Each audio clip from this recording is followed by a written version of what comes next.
again, you can just steal a win from the jaws of defeat for no reason. You're just actually going to hell for using this though. Hi everyone, Cerulean here. Today I will be doing something a little different today. I'm going to be making a tier list for every item currently in Pokemon Champions. As you can see, I have tier list maker up, and I've imported all the items from Regulation MA to MB. First thing I want to address is the criteria for what makes an item rated highly, which are going to be two things. One is consistent usage. Are you getting mileage from having this item in most, if not every game? And two, how widespread usable it is, as in would many Pokemon benefit from having this item? One more thing is that currently, as you can see, the tiers are listed as S, A, B, C, D.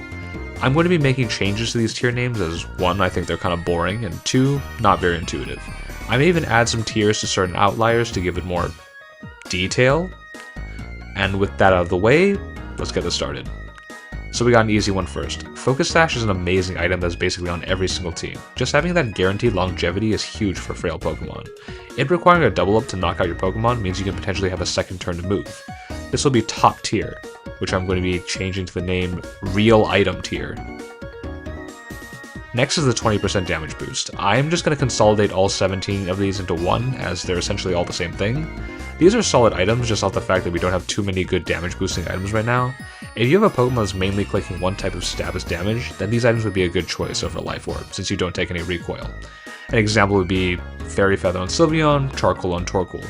Since they're mainly clicking on their one stab, these will go into a tier below, which I'm going to be naming Beautiful Mid. Alright, these next berries are just absolute garbage. Oran Berry especially is comically bad, and the rest of the status berries are very much outclassed by Lum. So these are going to go into bottom tier, which I am now naming Not Worth the Knockoff Damage. These items are so bad that it is just not worth taking extra damage from knockoff for having these. However, Chople Berry and its variants do have a use. If you don't know how it works, it basically halves the damage of a super effective hit of a specific type just once. It is worse than Focus Sash, but does give your Pokemon a potential second life too by crucially living that one super effective hit. This is a great alternative if your Sash is taken, and they can both be used on the same team.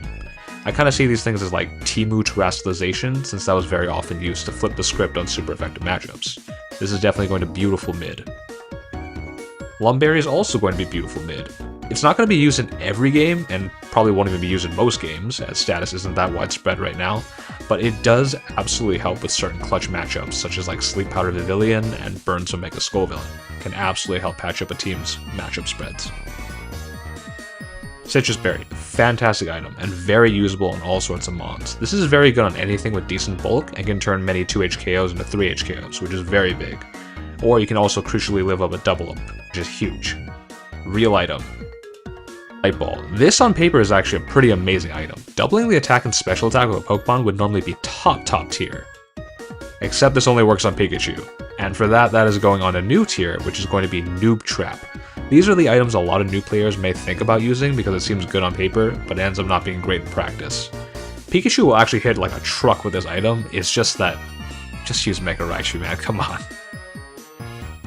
Shell Bell, another Noob Trap. 1/8 HP recovery to damage dealt is just not that significant enough in most cases. You need to do damage to heal, and it's based on how much you do as well. It's just very inconsistent. Just use leftovers at that point, which is going to give you consistent recovery every single turn, no matter you attack or not. Mega Stone. Obviously depends on the actual Mega, tons of trash ones, some really good ones, but for the sake of it, I think this goes in top tier.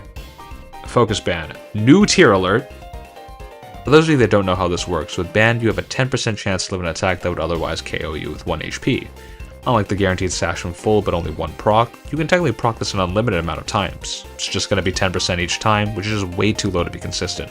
And more importantly, very sacrilegious. New tier is going to be named Affront to God. These items aren't actually good, but they do have a use. It's just, you know, the use is being evil. This item is really not good, but on the other hand, you have a 10% chance to absolutely rob someone with no planning or effort on your end. White Herb, again, solid item to have. It's a bit more specific, and I think it's best used on Pokemon that can self-proc it with moves like Close Combat or Draco Meteor, but it's also just good for any physical attacker wanting to avoid Intimidate just once. Beautiful Mid. Mental Herb. This is a very specific item that will give you a one-time block from moves like Taunt or Encore, and because it's so specific, it's kind of hard to tier, but since it does enable one type of strategy really well, I think it does deserve its place. I'm going to give its own tier name though, which is going to be this. There we go. Choice Scarf, easily top tier. This one move restriction can be tough, but being able to completely flip matchups by boosting your speed so high is just one of a kind.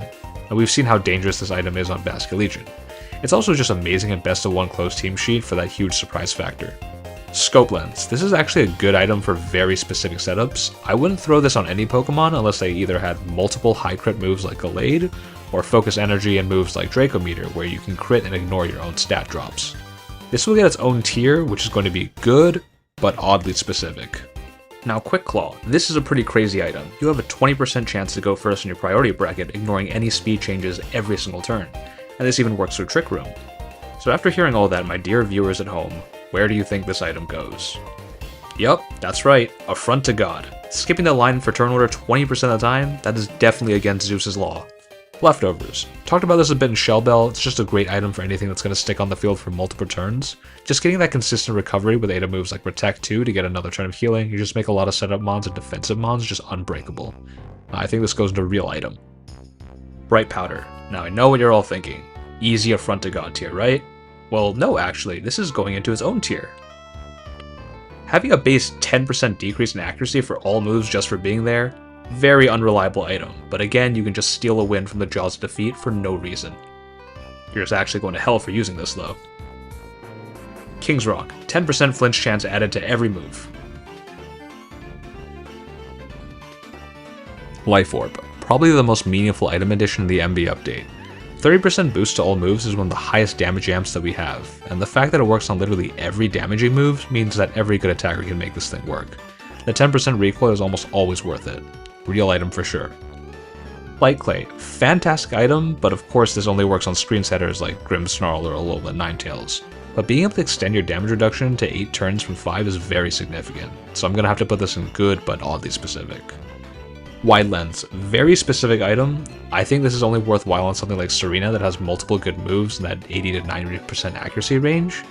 However, there's also a true evil in this. You can give this to Mousehold and turn its Population Bomb to nearly 100% accuracy, which is going to put it at a 10-hit, 300 base power move, which is just insane. I think that alone is going to have to make me put into good but specific range. The Weather Rocks. This one might be controversial, but this is a noob trap. I see a lot of players just slap this on their Pelipper or Torkoal, and while it definitely can be useful and maybe even clutch a game or two for endgames, I need you guys to realize we are in like World War III of Weather Wars. Very often your weather is not just going to sit there for 8 turns uncontested. The amount of games where this will actually come in useful is going to be pretty few, and you'd be better off giving a better item like Citrus Berry for longevity, or Charcoal to be boosting Torkoal's damage output. The main weather setters are going to be Megas anyway, and they can't make use of this rock. Shed Shell.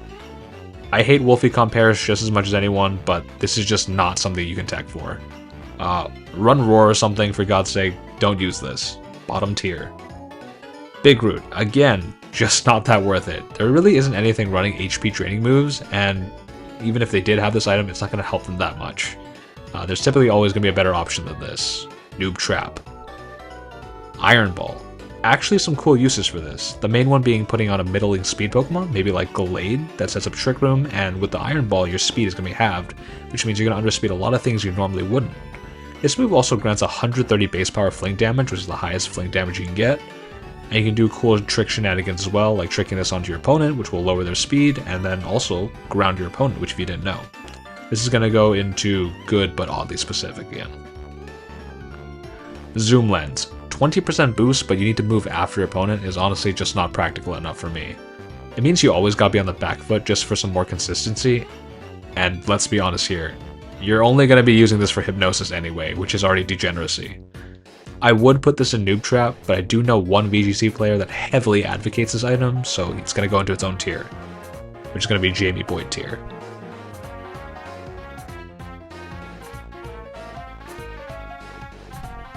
Muscle Band and Wise Glasses. I'm going to put these two items together as they're basically the same thing. What they do is they give a 10% boost to either special or physical attacks respectively. These are both going to be noob traps. Life Orb is just going to be significantly more power, and even the 20% one-type boosters are going to be more meaningful most of the time. Expert Belt. This item gives a 20% boost, but only to super effective hits, which can be pretty useful, it just won't always be useful.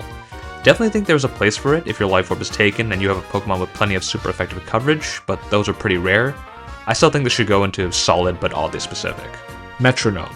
Did not even know this was in the game until I saw this tier list. No practical usage, 10% scaling, just being forced to repeat the same move, just not that good. Bottom tier. And with that, that is every item tiered. And looking at this list now that's all finished, I gotta say, oh my god, this looks like a f***ing mess. But anyway, if you've made it to the end of this video, please leave a like or subscribe and let me know what your thoughts are on this tier list. Would you put something higher or lower, or would you make a new tier? And also, let me know what items you're excited to make a return for in Champions. Personally, I really want to sell Vest back very soon. Thanks again for watching, you guys have a great day.